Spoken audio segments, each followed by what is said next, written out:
നമസ്കാരം. സഞ്ജയൻ സാർ, നമ്മൾ പലപ്പോഴും നമ്മുടെ സംസാരത്തിൽ വരാറുള്ള ഒരു വിഷയമാണ് പൂർവ്വജന്മവുമായിട്ട് ബന്ധപ്പെട്ട കാര്യങ്ങൾ. നമ്മൾ അങ്ങ് തന്നെ എപ്പോഴും പറയാറുണ്ട്, ഈ ജന്മത്തിൽ നമ്മൾ അനുഭവിക്കുന്ന പല കാര്യങ്ങളും പൂർവ്വജന്മത്തിന്റെ ബാക്കി പത്രമാണെന്ന് അങ്ങ് പറയാറുണ്ട്.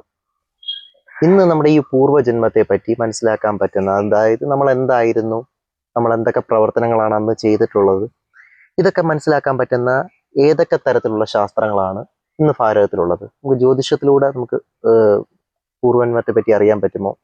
നമ്മൾ എന്തായിരുന്നു എന്നും നമ്മൾ എന്തൊക്കെ പ്രവർത്തനങ്ങൾ ചെയ്തിട്ടുണ്ടെന്നും ഒക്കെ നമുക്ക്, അതോ മറ്റെന്തെങ്കിലുമൊക്കെ ശാസ്ത്രവിദ്യകളുണ്ടോ? പൂർവ്വജന്മത്തെ കുറിച്ച് അറിയാൻ നമ്മൾക്ക് ഗ്രഹനില തന്നെ ഉപകരിക്കും. ഏതൊരു വ്യക്തിയുടെയും പൂർവ്വജന്മം അറിയാൻ അവരുടെ ഗ്രഹനിലയിൽ തന്നെ ആ രഹസ്യങ്ങൾ ഉറങ്ങിക്കിടക്കുന്നതിനെ തിരിച്ചറിയാൻ ജ്യോതിഷം പറയുന്ന ആളിന് കഴിഞ്ഞാൽ മതി. അതിന് നമ്മൾ ചെയ്യേണ്ടത് രാഹുകേതുക്കളുടെ സ്ഥാനം നോക്കുക, രാഹുകേതുക്കൾ നിൽക്കുന്ന രാശിയാധിപനെ നോക്കുക, അത് ഏത് ഭാവമാണെന്ന് നോക്കുക, രാഹുകേതുക്കളോടൊപ്പം ഏതെങ്കിലും ഗ്രഹങ്ങൾ നിൽക്കുന്നുണ്ടെന്ന് നോക്കുക. ഇത് വെച്ചിട്ടാണ് അതീവ സൂക്ഷ്മതയിലേക്ക് നമ്മൾ അനലൈസ് ചെയ്ത് അവരുടെ പൂർവ്വജന്മത്തെക്കുറിച്ച് പറയുന്നത്. ഇത് അല്ലാതെ തന്നെ നമ്മൾക്ക് ഉള്ള ഒരേ ഒരു മാർഗം, അടുത്ത ഒരു മാർഗം ഉള്ളത് ഇങ്ങനെയും ചെയ്യാം. ഇത് ഞാൻ ചെയ്യുന്നുണ്ട്. അതല്ലാതെ മാർഗം എന്ന് വെച്ചാൽ നാഡീ ജ്യോതിഷം നോക്കാനുള്ളത്. പല മഹർഷിമാരുടെ നാഡീ ജ്യോതിഷം ഇവിടെ നിലവിലുണ്ട് ഭാരതത്തിൽ. അതും നോക്കി അറിയാനാണ്.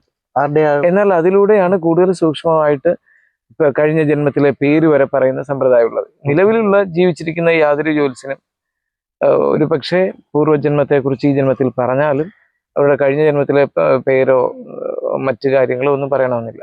ഞാനൊക്കെ എന്നല്ല, ഞാൻ പറയാറുണ്ട് പൂർവ്വജന്മത്തെക്കുറിച്ചും അവർ ചെയ്ത ജോലിയെക്കുറിച്ചും അവരുടെ വാസനകൾ എന്തായിരുന്നു എന്നതിനെക്കുറിച്ചും അവരുടെ കർമ്മങ്ങൾ എന്തൊക്കെയായിരുന്നു ഒക്കെ വളരെ സൂക്ഷ്മമായിട്ട് പരമാവധി അപഗ്രഥിക്കുന്നുണ്ട്. ഈ സഞ്ചിത കർമ്മത്തിലൂടെ വാസനകളും വന്ന് ചേരാറുണ്ടോ? ഉണ്ട്. സഞ്ചിത കർമ്മത്തിലൂടെ വാസനകൾ വരാറുണ്ട്. കാരണം നമ്മൾ ഇപ്പൊ ഈ ജന്മത്തിൽ പാടുന്നെങ്കിൽ പൂർവ്വജന്മത്തിൽ പാടിയതാണ്. അങ്ങനെ അതിന്റെ ഇതായിട്ട് വരും. ഈ ജന്മത്തിൽ ചിത്രം വരയ്ക്കുന്നു, മാതാപിതാക്കൾക്ക് ചിത്രരചന അറിയില്ല, പക്ഷെ കുട്ടി വരയ്ക്കുന്നു. മാതാപിതാക്കൾ പാടുന്നില്ല, പക്ഷെ കുട്ടികൾ പാടുന്നു. അങ്ങനെയല്ല, അത് തന്നെ ദുർവാസനകളും വരും. മാതാപിതാക്കളോ ആ കുടുംബത്തിലുള്ളവർക്കോ ആർക്കും തന്നെ പരമ്പരാഗതമായിട്ട് ദുർഗുണങ്ങളൊന്നുമില്ല. ചില കുട്ടികൾ വന്നിട്ട് സർവ്വ ദുർഗുണമുള്ളവരായിത്തീരും, ചില പ്രത്യേക ദുർഗുണമുള്ളവരായിത്തീരും. ഇങ്ങനെയൊക്കെ വരാറുണ്ട്. ഇതെല്ലാം പൂർവ്വജന്മാകൃതമായ വാസനകളിൽ അധിഷ്ഠിതമായ കാര്യങ്ങളാണ്. അത് ഈ ലൈഫ് ടൈമിൽ നമുക്ക് വാസനകൾ വന്ന് ചേരുമല്ലോ. ഈ ലൈഫ് ടൈം ഈ വരിക എന്ന് പറയുമ്പോൾ ഏത് പീരീഡ് ഇങ്ങനെയൊക്കെയുണ്ട്. ചില പ്രത്യേക പീരീഡിലാണ് ഇത് കൂടുതലായിട്ട് വരുന്നത്. ഇത് കൂടുതലും എങ്ങനെ ആയിരിക്കും ഈ മോശവാസനകളൊക്കെ ഈ ജന്മത്തിൽ വന്ന് ചേരുന്നെന്ന് പറയുന്നത്? അതും പൂർവ്വജന്മത്തിന്റെ ഒരു കർമ്മദോഷമായിട്ടൊക്കെ ബന്ധപ്പെട്ടായിരിക്കും ഈ ജന്മത്തിൽ വന്നങ്ങനെ രോഗങ്ങളും വരും. വാസനകൾ പൂർവ്വജന്മ കർമ്മഫലങ്ങൾ കൊണ്ട് രോഗങ്ങൾ വരും. ഇപ്പൊ ശ്വാസം മുട്ടി മരിച്ച ആളിന് ഈ ജന്മത്തിൽ അകാരണമായി വിമിഷ്ടം വരാം. ചിലർക്ക് ഉദര സംബന്ധമായിട്ടുള്ള വരാം. ഞാൻ അങ്ങനെ കൈകാര്യം ചെയ്തിട്ടുണ്ട്. ഒരാൾക്ക് വയറ്റിന് എന്തോ കുത്തുന്നത് പോലുള്ള വേദന എന്നാണ് പറയുന്നത്. അത് ആദ്യമേ തന്നെ പറഞ്ഞു, ഞാൻ പൂർവ്വജന്മത്തിൽ കുത്തേറ്റ് മരിച്ചിരിക്കുന്ന ഒരാളാണ്. അതുകൊണ്ട് ഈ ജന്മത്തിൽ എപ്പോഴും എന്തോ വന്ന് കുത്തുന്നത് പോലെയോ പെട്ടെന്നൊരു ഷോക്ക് പോലെയോ ഒക്കെ വരാം എന്ന് പറഞ്ഞപ്പോൾ അതാണ് ഞാനിപ്പോൾ അനുഭവിച്ചുകൊണ്ടിരിക്കുന്നത്. എവിടെ പോയി ചികിത്സിച്ചിട്ടും അതിനൊരു മാറ്റമില്ല.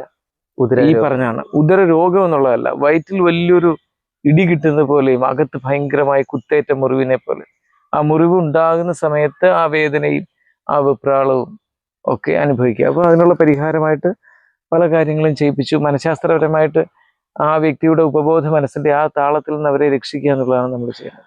അതായത് ഈ കർമ്മദോഷത്തിന് സബ് കോൺഷ്യസ് മൈൻഡ്, അതിൽ ഉപബോധ മനസ്സ്, അതിനെ ഇറേസ് ചെയ്യാനൊക്കെ പറ്റുമല്ലേ? തീർച്ചയായിട്ടും അതാണ് ചെയ്യുന്നത്.